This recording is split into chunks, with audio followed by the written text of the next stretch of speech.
Balita Nationwide.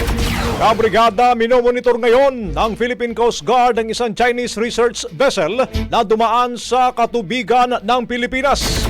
Ay pa sa Philippine Coast Guard, bagamat may karapatan ang Chinese ship na Songhang sa Innocent Passage, binabantayan pa rin nila ang mga galaw nito para masigurong sumusunod pa rin sila sa mga international maritime regulations at maprotektahan ang ating maritime interests.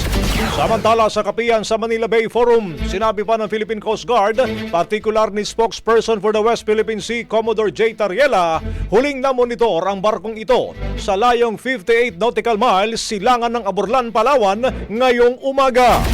Anya, nag-deploy na ang PCG ng mga aerial assets para sa surveillance ng nasabing barko. Nag-radio challenge na rin daw ito para itaboy ang research vessel.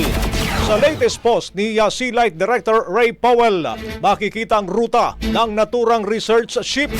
Anya, sa automatic identification system nito ay papunta ito ng Indian Ocean, pero wala raw dahilan para dumaan sa archipelagic waters ng Pilipinas.